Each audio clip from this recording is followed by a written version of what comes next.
tous, c'est Oben pour la FGK TV et aujourd'hui un gros déballage puisqu'il s'agit de l'édition collector de Guild Wars 2 avec sa figurine. Donc déjà ça fait partie des éditions collector que j'aime et qu'en même temps je déteste. J'aime parce que on a du goodies vraiment de qualité. Ce collector est vraiment de qualité. Mais en même temps que je déteste parce que ça prend une place monstre. Vous allez tout de suite comprendre pourquoi. Donc ça c'est la boîte du jeu. Et bah, vous voyez un petit peu que ce collector fait quasiment 2 fois la boîte d'un jeu normal. Donc ça prend de la place, mais énormément de place. Vous pouvez voir la figurine en fond. Et quand on va sur le côté, ça prend aussi de l'espace. Hein. On reprend encore la boîte de Guild Wars 2, mais ce coup-ci vue sur la tranche. Et vous voyez que ça prend énormément de place. C'est chiant. C'est chiant parce que j'ai pas non plus 50 000 places à la maison. Alors pour le ranger, c'est le bordel. Mais bon, il est bien rangé dans un lieu tenu secret ici. Mais il est bien rangé quand même. On va voir quand même le contenu de ce collector. Donc on a la figurine bien évidemment que vous avez pu voir et qu'on va voir avec plus de détails tout à l'heure. On a une petite boîte métallique qui va contenir un cadre, un artbook de plus de 100 pages, des lithographies qui vont dans le cadre bien évidemment, et bien évidemment aussi les meilleures musiques de Guild Wars 2, plus quelques autres petits goodies dont je vais vous parler qui sont on va dire secondaires ici. On va attaquer le déballage de cette édition collector avec bien évidemment l'essentiel de la figurine. Donc le coffret s'ouvre sur le dessus. Alors je vais d'abord prendre le décor, hop, que je vais vous mettre sur le côté. Et alors ça prend de la place, alors comme je vous disais c'est le bordel. Donc on a un décor tout simple. Je m'attendais à mieux quand même au niveau du décor. Ils auraient pu mettre un beau paysage et autres derrière. Mais bon. Et puis on a bien évidemment l'épée du Ratlock. Donc avec on voit bien en fait une tête de dragon, hein. C'est vraiment très classe. Il y a plein de petits détails. Alors c'est du plastique, hein. Ça reste du plastique, mais je cherchais un petit bouton moi qui permette d'illuminer en fait son épée, mais il n'y en a pas malheureusement. C'est bien dommage parce que ça aurait pu être très classe, mais ça aurait peut-être fait ressortir un petit côté jouet au niveau du produit. Donc bon, l'un dans l'autre, après à voir. Et puis on a bien évidemment le Ratlock. Donc juste avant de vous le montrer, on a une belle protection ici.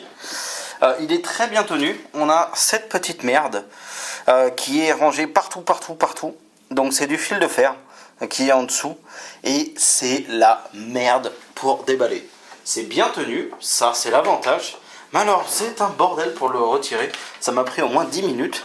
Ce qui est quand même assez chiant, je dois vous l'avouer. Et donc voici la bête.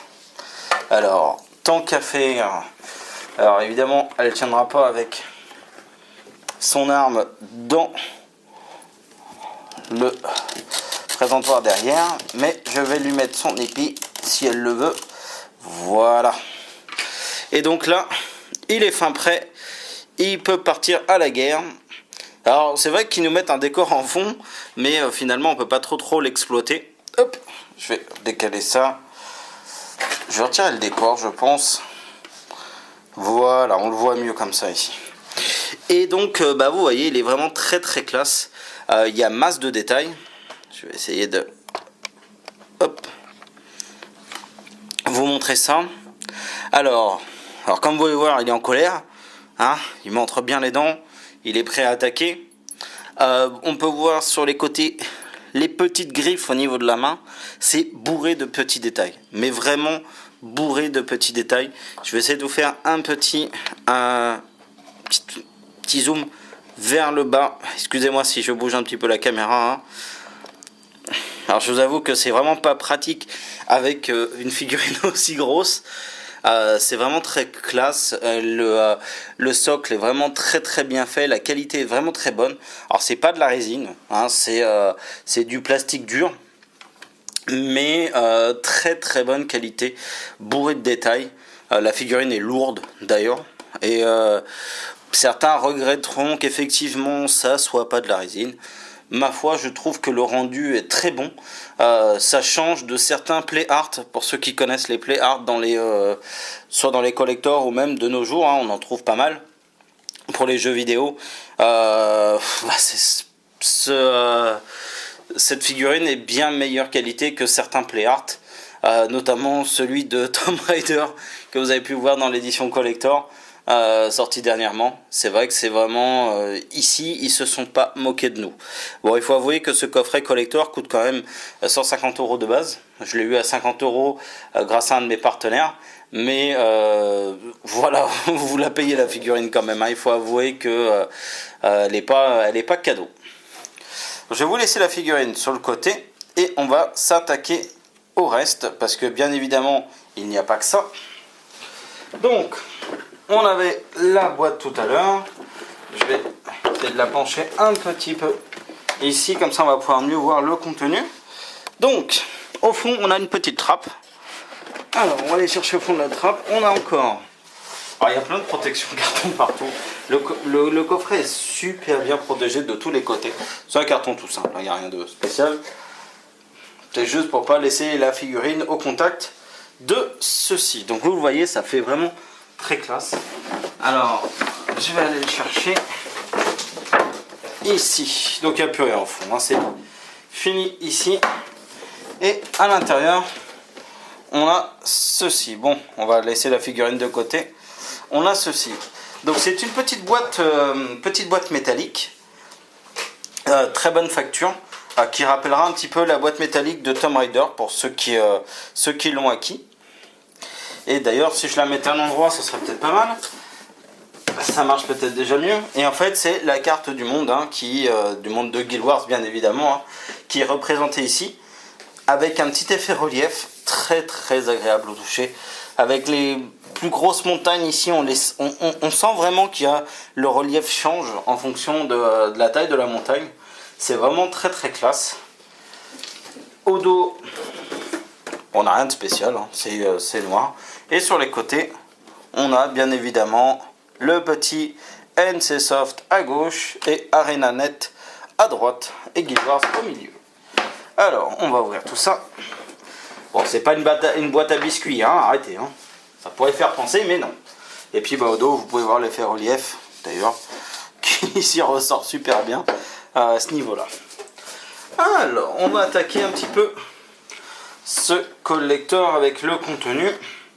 Alors dans un premier temps, on a une petite pochette comme ça. Donc je me suis demandé c'était quoi au départ. Et finalement, au dos, on a un petit cacheton. Donc qu'on voyait à l'époque.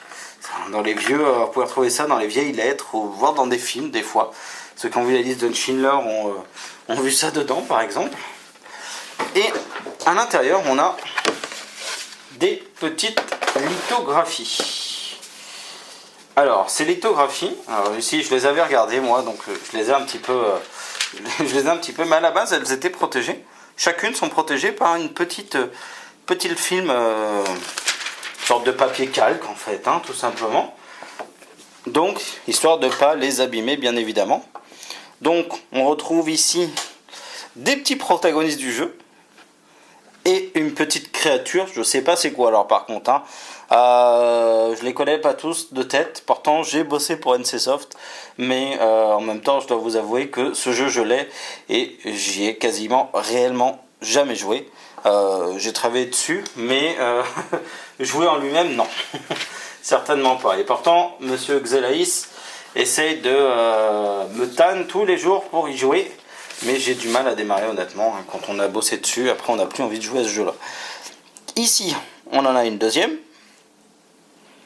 Donc vraiment tous de très bonne qualité. Hop, je vais lui remettre sa protection. Alors, on en a bien évidemment dans un format plus grand pour m'emmerder. Hop. Bon, est-ce que vous entendez derrière, c'est mes chats qui se battent. Donc ça va foutre. Et on en a d'autres comme ça. Ils sont vraiment très très jolis quand même, hein. C'est vrai que là la dernière d'ailleurs. Alors, je vais essayer de zoomer sur sa tête. Hop, bougez pas. Alors il y a beaucoup de réglages, hein, ce coup-ci, mais je dois vous avouer que un coup les images sont à l'horizontale, un coup en vertical. C'est vraiment pas pratique pour ce déballage.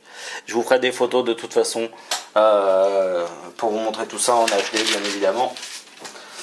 Hop, très haute qualité, il faut bien ça pour ce collector. Mais bon, vous me dites, d'habitude c'est vrai qu'on a des lithographies un peu partout, mais à quoi servent ces lithographies? Parce qu'on va les abîmer. Alors du coup, NCSoft s'est dit, tiens, si je faisais quelque chose d'original à ce niveau-là. Et du coup, ils nous ont sorti, tadam, un cadre. Et bah tiens, qu'à cela ne tienne, un petit cadre. Alors, certains me diront, ouais, bon, moi personnellement je suis pas fan. C'est un cadre normal, vous en achetez partout, où est-ce que vous voulez. Il y a max de reflets, vous voyez mon salon derrière, comme ça vous en profitez. Mais c'est un cadre tout simple, hein, honnêtement. Il n'y a pas de quoi... bon, il y a déjà une lithographie derrière. Mais je ne l'ai pas ouvert, je ne l'ai pas déballé parce que bon, j'ai pas envie de l'abîmer. Comme c'est blanc, ça peut facilement se salir. Mais bah voilà, c'est spécial. Moi, j'aurais pas forcément mis un cadre dans ce collector. Mais bon, NCSoft a fait le choix. C'est bien de l'avoir, écoutez, ma foi. Hein, vu le prix du collector à la base, hein, il faut quand même mettre du contenu. On a aussi, bien évidemment, un artbook. Donc, assez grand, assez épais, plus d'une centaine de pages. Donc vraiment, chapeau à NCSoft, parce qu'on a aussi l'habitude d'avoir des artbooks avec 10 pages en l'intérieur. Hein. Je ferai référence à Tomb Raider, à Resident Evil. C'est des spécialistes pour ça. Hein. On te dit, ah, il y a un artbook dedans, mais au final, il n'y a que dalle. Alors, par contre, moi, la version que j'ai, c'est la version allemande. Et le bouquin, en fait, est localisé. Du coup, si vous prenez une version anglaise, vous l'aurez le bouquin en anglais. Si vous prenez une version française, vous l'aurez en français, et ainsi de suite. Alors, les fans, justement, des artbooks, en fait, qui sont dans leur langue maternelle, seront heureux de voir ça. Parce que souvent, hein, c'est des artbooks qui sont en anglais. Mais ici, c'est vrai que NCSoft a fait l'effort d'éditer un artbook par région. Donc c'est vraiment bien. Et à l'intérieur, il y a vraiment pas mal de choses. Je vous en ferai un déballage, présentation plutôt, plus qu'un déballage plus en détail par la suite. On a aussi, bien évidemment, le CD avec les musiques. Donc, petite pochette toute simple. Alors accrochez-vous, 6 musiques. 6 musiques. Je crois que c'est le plus petit CD de musique que j'ai jamais vu de ma vie. Et à l'intérieur, on a un CD on ne peut plus simple. C'est vrai que quand on voit tout ce qu'on a obtenu comme goodies à l'intérieur, on aurait pu attendre un peu plus de ce CD. Mais bon, c'est comme ça, c'est le choix de NCSoft. Et puis, au fond, et bah rien. Alors, il manque quand même une petite chose. Ça, c'était pour le contenu. Il nous manque le jeu, bien évidemment. Donc il est là, hein. Il est déjà déballé parce que je l'ai installé. Comme je vous disais, hein, Monsieur Xelaïs me tanne pour y jouer. Donc je l'ai installé, il est tout prêt, mais j'arrive pas à démarrer. Alors bon, on a bien évidemment le CD du jeu à l'intérieur. Donc 2 CD. Hein. Et sur le côté, on a des petites cartes. Alors, je vais vous montrer ça. Donc, on a une petite carte, bien évidemment, avec le numéro de série. On a une petite carte, comment tu joues. Donc, clavier souris, hein, bien évidemment. Hein, c'est du MMORPG, hein, donc sans ça, on aura du mal. Avec une petite référence sur les classes à côté. C'est tout en allemand, alors je ne m'étendrai pas dessus. On a un petit guide d'installation. Au cas où vous êtes un peu trop con pour mettre un CD dans votre lecteur. Et le dernier, Alors, je vais vous le cacher ainsi, qui vous permet en fait tout simplement de télécharger les musiques, le CD original en fait, pas de le télécharger, c'est même carrément de l'acheter en fait, la BO complète, avec un petit coupon de réduction de 5$. Et bah tiens, tant qu'à faire. Alors ce qui me fait rire, c'est que le collector est localisé, vous avez pu voir, tout est en allemand et autres derrière. Par contre, le coupon, lui, il n'est pas localisé, puisqu'on a encore du dollar dessus, donc bon, ça m'a fait rire. En fait, la boutique qui vous donne, c'est la boutique US, hein, tout simplement. Et je sais pas si derrière, quand on essaie de le commander, est-ce qu'on aura des frais de port, des frais de douane et compagnie. Donc voilà, c'était ce petit déballage de ici Guild Wars 2 en édition collector, avec bien évidemment sa figurine, hein, qui est l'élément clé de ce collector. Honnêtement, pas déçu, hein, le coffret est énorme, mais c'est vrai que niveau contenu, ils se sont pas moqués. Donc très bon point pour NCSoft là-dessus. Je suis très friand de ça, même si je trouve le collector un peu gros et qui prend masse de place. Ça, c'est super chiant. Donc voilà, bah écoutez, si ce déballage vous a plu, n'hésitez pas à vous abonner sur notre chaîne, laissez des commentaires, même si ça ne vous a pas plu, écoutez, on peut toujours s'améliorer à notre niveau. Je vous invite à aller visiter notre chaîne, fullgeekpower.com, et puis bah, je vous dis à la prochaine. Ciao!